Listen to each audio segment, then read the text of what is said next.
Ever since I was a little kid, I wanted to play Minecraft Java Edition. As of recently, I bought Minecraft, and it's time to challenge myself. My goal was to survive 100 days in hardcore. Even though I failed the 100 days, this is still a very entertaining video. My name is Galaxius, and welcome to my attempt of 100 days in hardcore Minecraft. I spawned in a dark forest biome. I proceeded to gather 12 pieces of wood and felt threatened by these pigs. As an act of self-defense, I turned them into pork. I started exploring the world, and I was amazed by the shaders. It really made Minecraft look fresh, and it actually motivated me to play the game. It was turning into nighttime, and I didn't have a bed. In my great bravery, I hid in a cave because I didn't want to die. Day 2, I decided to move out of the amazing cave that I found, and it was time to explore again. I found a stony shore. These shores are amazing for finding coal and sometimes iron. I mined the coal. I mined more coal. And more coal. Okay, these kids are lucky I'm not Santa. But we were in a situation. It was about to turn to nighttime, and I still didn't have a bed. And I also didn't have a cave either. But just in time, I found a few sheep and decided to show them a magic trick. I slept, and it was the beginning of day 3. It was time to explore again. This time I had a bed, some food, no dignity, but I wanted to find a village. Okay, you thought I was done mining coal? Come on. Never. As I was exploring, I found a giant cave entrance. I did my best to try to resist the urge to go, but I couldn't do it. I slept and decided it was time to go down for some mining. As I was about to go into a cave, a skeleton with an enchanted bow decided I was his first victim. I got hit with 2 shots and I was low, until another skeleton decided to save the day. Then of course I bet on who was going to win. Well, it was an easy bet. I finally went down to the cave, and as my poor unarmored self was barraged with monsters, I noticed how vulnerable I really was. After going down the cave, I found 3 diamonds, and I found enough iron to make myself an iron chestplate and boots. I had already felt so much more secure. And the rest of day 4 is just mining. Diamonds. Diamonds. Okay, let's be honest. Is it really worth exploring this cave a little more? Like, look how many monsters. Just diamonds! I came back home on day 5 with 23 diamonds to my name. I finally picked up all of my stuff, and I was back to exploring. Okay, this place looks a little familiar. Wait a minute! I'm walking around in circles. I decided to make a boat and go out. Okay, I found these guys. I didn't know how to get out of a boat, so I was searching up on my phone, and then this guy came in. He was an interesting one. He was stuck on my boat. So I decided to kidnap him and took him from his family. I came to the end of the river, so I had to let my friend go. Dog. When it was about to turn to nighttime, I finally found a village. I made sure to sleep right as it turned to nighttime, so none of the villagers were killed. Day 7, I had to get straight to business. I needed to light up the village and make fences so no monsters would get in. I have a lot on my plate now. I started to set up a base on this house that I found in the village, and I made an iron hoe to farm the hay around the village. So, okay, don't ask why I made an iron hoe and not just a stone one. Don't ask.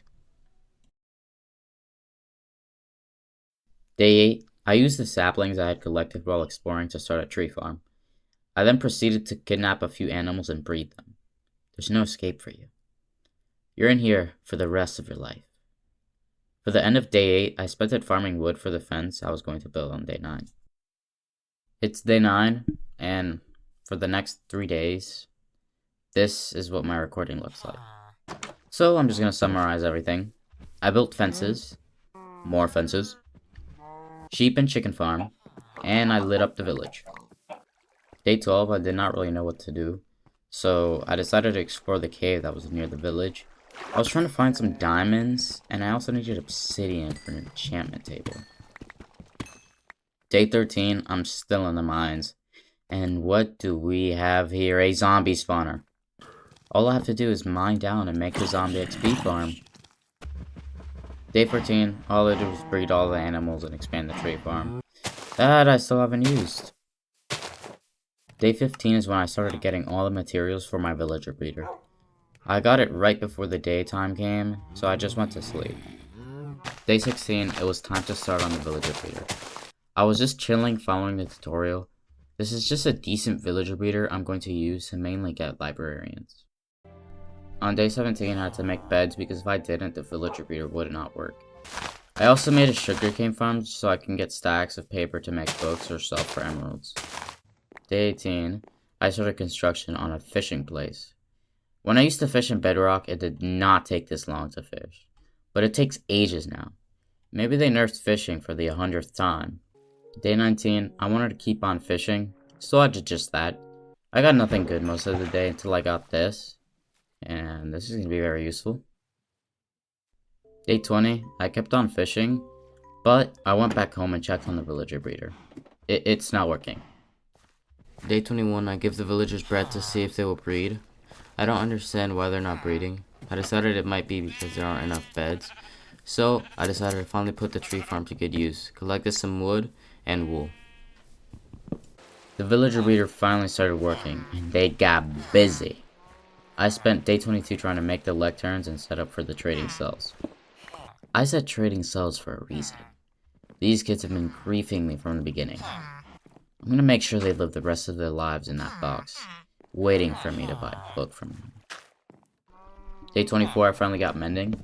I didn't make sure the trade was locked in, so I got some Fletchers and got to deforestation. After doing Mr. Beast's worst nightmare, I came back with enough emeralds to buy mending. And his trading changed, okay. These villagers know what they're doing. But I got lucky and got Fortune 3 again. I say again because the first time I got it, the trade switched. But this time I had it locked in. There was no escape for him.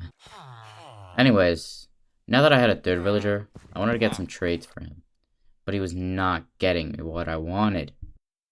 Day 26, I was still trying to get the best librarians possible. And my goodness, I got it. 10 emeralds for mending is a steal. I was going to start on another librarian, but I realized if I got something as good as sharpness 5, I probably wouldn't be able to afford it with the emeralds I have now. So, as any good man does when he needs emeralds, he starts massive deforestation. And I came back home with a lot of wood. On day 27, I decided I didn't have enough emeralds. I needed more. I remembered I had spruce trees, so I chopped them down, got some saplings, and got this. Oh yes. It was about to turn into nighttime, and I remembered there was a hole I had to patch up because a creeper blew up my precious wooden wall. So I fixed it, and it was on to day 28. Day 28, I went straight into the villager's prison, ready to get something good. And oh man, I did. Bought that immediately. I fixed some of the terrain on the village, and then after that, I just chopped another giant spruce tree. I made more books so I could make lecterns, then I was off to bed. Day 29, I went to the trading prison and created even more cells, and put the beds there in the cells. This was so when a baby villager went to jump on the beds, I would seal him off in there until he became an adult villager. And then I went to changing trades. I got efficiency 5, and I bought it so quickly. Running low on emeralds, so I went back to the spruce tree, and I got some emeralds. I got some emeralds. Day 30 was interesting. I got efficiency 5 again, but this time I was 18 emeralds instead of 34. So I was deciding whether or not to keep it, and I decided to keep it because when I would need to enchant all of my tools, it would cost 1.8 times more. And then that was it for the day. I spent so much time changing the villagers' trades. Day 31, I had realized that my cells had a flaw. The cells were 2 blocks high, meaning that if a baby villager is jumping on the bed and they grew up, they would die because of suffocation. So I need to fix this quickly. After that, I started to wait for the villagers to grow up before I can make them into librarians. So I started working on clearing out all of the houses from the village. This is because I want to renew the village. So, I kept destroying the houses until I went to sleep. Day 32, I needed leather desperately, and I genuinely have no leather for a max enchantment table, or to make lecterns. I have sugarcane, but leather's very annoying to get. So, I needed to make sure I'm always breeding cows. I went down to the trading prison to see if any of my villagers grown, and sure enough, they did. Went straight to work and got infinity. I was debating passing this one up, but when I thought about it, making arrows was a pain. and using a bow could help me avoid damage, and avoiding damage means I avoid death, which is great. So, after that, I went to bed. Day 33 is quite a bit of cow breeding. I also had to make sure to go out and explore for leather. I got a lot of leather, but I had to commit mass genocide. I then found this lava puddle and thought this was a great opportunity to unlock the nether. I then went back home, made 3 lecterns, locked up some villagers, and then went to bed. Day 34, I was in the trading prison the entire day. I then built the nether portal and went to bed. Decided it was a task for day 35. Time to go to the nether. I wasn't planning to be in there for a long time, but I wanted to be safe and pack up. The nether and the ender dragon are going to be the places where I have a good chance of dying. So I had to prepare myself, and I said that and I forgot to bring in a gold armor piece. From the first view, it looks horrible. There's nothing. Okay, never mind, I found this crimson forest. But I didn't find anything else. I think I'm just going to move the nether portal when I make my own base, and hopefully get a better nether spawn. Day 36, first thing I tried to do was get a good trade on one of these librarians, and got prop 3. And of course I only needed 1 emerald. So I went to my Fletcher, got one, and locked in his trade. Now that I didn't have any emeralds, I couldn't lock in trades quickly. Then I went to sleep. Day 37, and now it's time to trade in all those sticks I got. I was going to start construction on my base, and I had to clear out all of the houses remaining. I'm very excited for this build, even though I'm not the best builder, but I'm going to try my best. Now it's day 38. I planted more giant spruce trees on day 36, and it was time to farm them all. It took me all day just to cut them down. I replanted everything and then went to bed. Day 39, all I did was hang out with these villagers, and I tried to get some good trades. Like, it's taking all day for just this. I think it's time to actually start building a base. So, I decided to hop into a creative world and see if I can come up with something. I was there for a long time and I couldn't figure out what I wanted, but I came up with this. Now, my base is going to be much bigger than that, but I'm trying to show you what kind of theme it would be.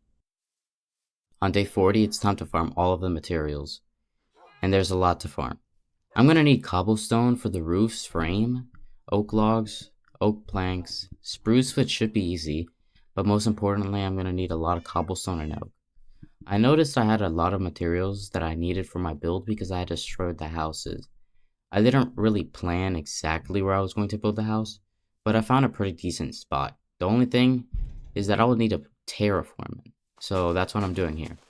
I needed more dirt, so I decided to finally terraform the village. What's up, bro? I did an all-nighter doing this. Day 41. I'm still getting dirt. With all the dirt that I got, I went back to terraforming where I was going to build my house. It was nighttime, so I decided it was finally time to destroy all the houses in the village. I finished on day 42. For this build, I'm going to need stone brick stairs, so I put around 6 stacks of cobblestone in my furnace. I also went and put all the blocks that I got from destroying those houses in my chest, and also in my build chest. This is where I'm going to store most of the materials to build my house. After that, I went back to terraforming. I ran out of dirt quickly, so I was back to terraforming the village. I still haven't decided if I'm going to remake the entire village and put in new houses and put villagers in them. I'll have to decide after I build my house. It got dark and I went to sleep. Day 43, it was time to place some dirt. I was almost done terraforming. I think I just have to fix a few things to make it look just how I want it. But now, this is definitely big enough for my house. I also remembered I'm going to need some glass for my house, so I went and got some of that before nightfall. Day 44, first thing in the morning, is deforestation. But for what purpose? To make bookcases for my enchantment table. I had just enough to make 15. But, well, that's enough tree chopping for today. No, back to killing trees. I needed emeralds. I have to escape the matrix somehow. I then sold all of the sticks to my very happy residents. I now had a stack and a half of emeralds waiting to be used for new equipment. First, I made a silk touch axe. This so I can pick up the bookcases. Then I made a pickaxe. I then enchanted it and got Unbreaking 3. I then put on Fortune 3, Efficiency 5, and Mending. And I named it Subscribe. Wait, subscribe? Isn't that what y'all should be doing? On day 46, I headed down towards the mine. I needed more diamonds. I was running low. And now that I have a Fortune 3 pickaxe, I could get even more. Day 47 and 48, it was just me mining. Sometimes I was half a heart because I kept getting jumped. One of the scariest parts was when my shield broke. I had to go up to the surface to make a new one, and then I had to go back down. But I found a skeleton spawner. I recorded the coordinates because I was going to make an XP farm with it, and I needed levels if I want to get the best gear. I was getting chased by mobs and decided it was a good idea to go home. On day 49, it was time to store all of my goods. I made some more blast furnaces and got to smelting. I wanted to smelt it because it would give me levels, and I'm trying to get to level 30 right now. I then went to the villager prison. I wanted to find the protection 3 villager I had, and I couldn't find him. But I also couldn't get any villagers to take up any jobs.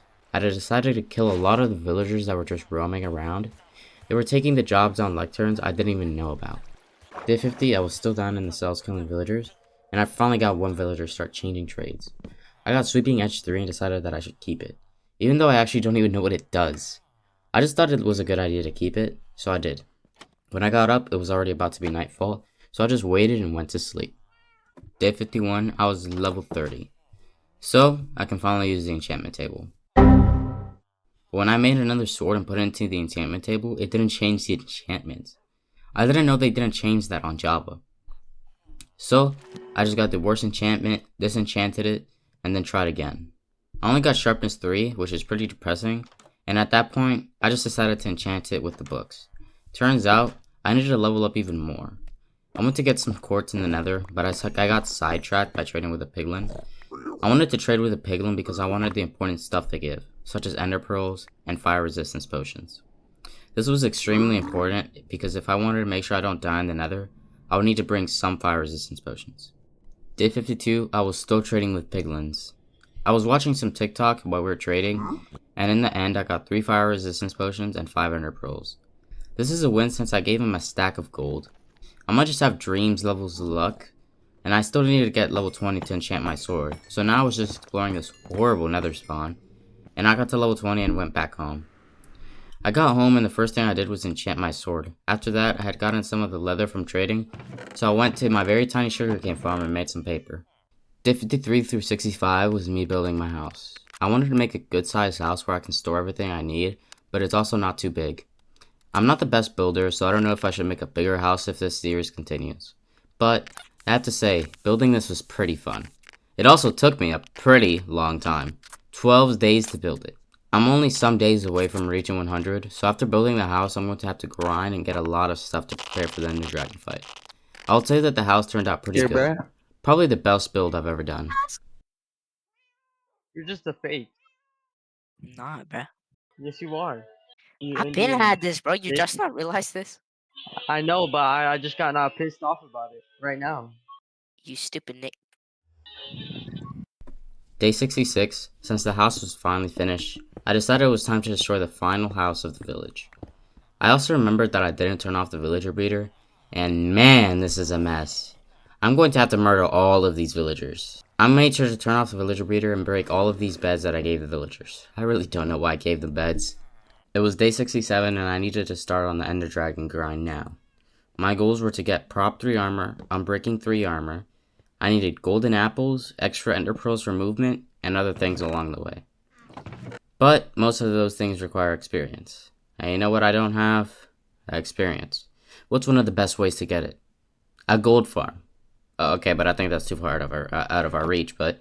So, you know what, let's just make a skeleton farm. Which, I know, you probably forgot I even had a skeleton spawner.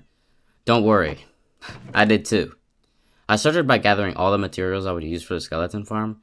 I went and started digging down. I'm so scared of digging straight down, so I did this the entire time.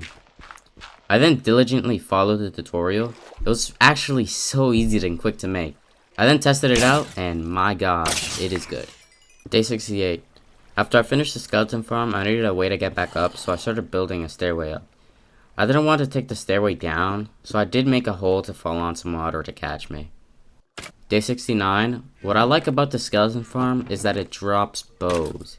And not just any bows, but enchanted ones. This gives me free enchanted bows that I can combine and get a free powerful bow for the dragon. I just have to put infinity on it. I went back home, and when I reached level 33, I made a new axe and enchanted it, along with the shovel. Day 70, I wanted to make some cartography tables so I can sell my extra glass panes, and my goodness, my world shook. They removed the glass panes from the cartographer trades. Okay, I genuinely don't understand why. Either the trade is rare, or I just got scammed. Okay, I'm buying this damn paper. I refuse to believe that cartographers don't buy glass panes anymore. Okay, I found out they were nerfed and I have to get them to level 2. I didn't have enough to get one to level 2. I'm going to have to make a bigger sugarcane farm, but for now, I went down to the villager prison and broke all the lecterns. This freed up a lot of jobs. I needed to start getting some emeralds, so I did some major wood shopping. I bought all the mending books I needed for my axe, sword, and armor. And I forgot about my shovel, but I can get it later. Day 72, I put mending on the armor that I already had instead of making new one. So I needed to go down to the skeleton farm and fix all of my gear. I also grabbed many of the enchanted bows so I can make a powerful bow. I also decided to get mending on my bow, which I will get later. This is because since I have a skeleton farm, I won't be running out of arrows anytime soon. Day 73, I put some One Piece and got to waiting. The closer it gets to day 100, the more nervous I become. Day 74, I started enchanting all of my gear. I wanted to have a nice looking place for my nether portal underground, so I had to start digging down. I didn't have time to waste, so I got straight into it. I had to find a nether fortress quickly unless I wouldn't have enough time to get ready for the ender dragon. As I was traveling, I mined some quartz to get my levels up for enchanting later. With around 10 minutes of not finding anything, I finally found something. A Bastion remnant. I was excited because I could get some netherite out of these things, and if not, some good loot. So, I found the entrance. And that's when disaster struck.